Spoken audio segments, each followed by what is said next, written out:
I want to send my best wishes to all attending this year's Scotland Malawi Partnership AGM.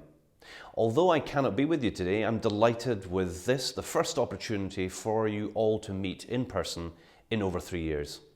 It's always inspiring to see such enthusiasm and commitment across the room and across Scotland for our special relationship with Malawi.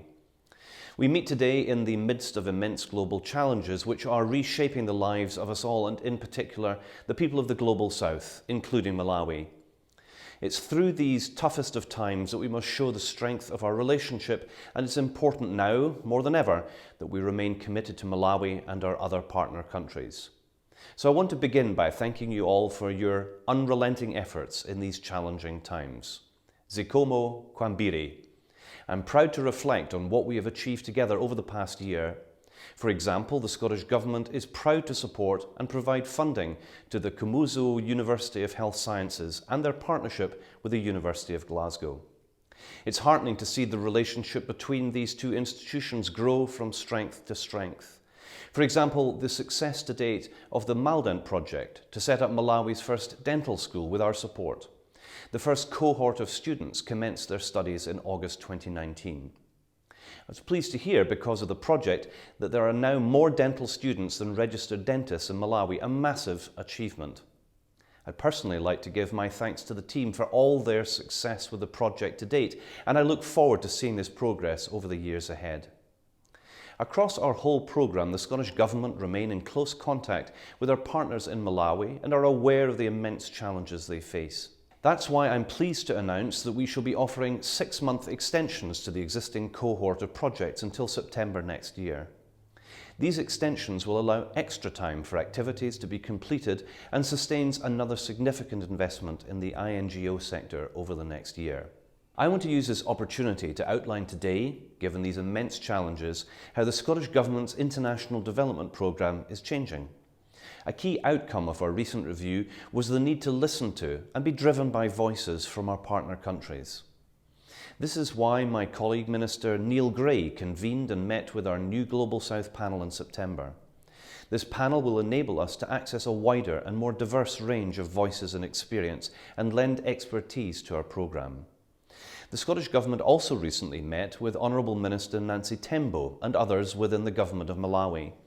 They sent a clear message. There was a need to streamline Scotland's international development offer. They reflected we have an opportunity to expand the transformative impact of our programmes by focusing on delivering a portfolio of higher value projects.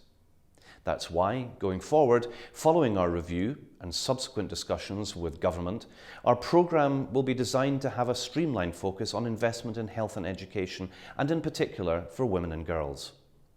Although we are in the process of designing the specific shape of our programme with our partner countries, I'm pleased today to be able to provide a short, high-level overview of the thematic focus of our programme. In discussions with the Government of Malawi, education was highlighted as the priority of priorities, and in particular the education of women and girls.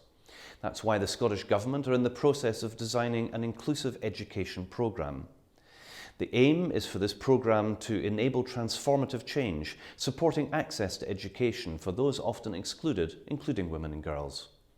On health, our future programme will focus on reducing the burden of non-communicable diseases. We shall work with partners to expand equitable access to safe and quality care and deliver on our commitment to support vaccine equity. We will continue to invest in institutional partnerships, building on Scotland's legacy of delivering impact through fostering links with our partner countries. We shall announce further information on these programmes in the coming months. On climate, I'm proud the Scottish Government was among the first to put climate justice at the heart of our international climate action, and we're pleased to continue our long-standing support for Malawi through our Climate Justice Fund. This was trebled to £36 million over this parliamentary term, with £8 million being allocated specifically to Malawi over the next 3 years through our Climate Just Communities programme. This shall take a participatory approach to support more resilient and inclusive communities. I'm also proud of Scotland's leadership role in loss and damage. Last year at COP26, Scotland became one of the first countries to commit funding for loss and damage, which we followed with a further £5 million this year at COP27 in Egypt, focused on non-economic loss and damage. It's also important we consider not only what we will fund, but also how we will deliver our funding. We shall at all times look to align our programme with our international development principles. The programme will also, wherever possible, take a participatory approach to design and decision-making processes with active participation from a diverse range of local women and girls and relevant marginalised groups. Evidence demonstrates the ongoing COVID-19 pandemic has deepened pre-existing inequalities and worsened gender inequality issues. That's why we will also mainstream gender equality throughout our new programmes, designing interventions that have a positive impact on gender equality and the empowerment and rights of women and girls. I'm delighted to see this will form part of your discussions today. In addition to this, as outlined in our review, we'll also bring forward a new targeted equalities programme, with the first funding being our £500,000 per annum Women and Girls Empowerment Fund. This new fund will be focused on direct funding support to civil society organisations in our partner countries. Through our participatory approach, the voices of those with lived experience will be at the heart of the programme design. In all this, we recognise the importance of supporting civil society at home and in partner countries. That is why we shall provide a new fund to support global citizenship. Responding to recent focus group discussions, this will include a new fund for smaller organisations in Malawi and Scotland to access support for advocacy and institutional capacity strengthening.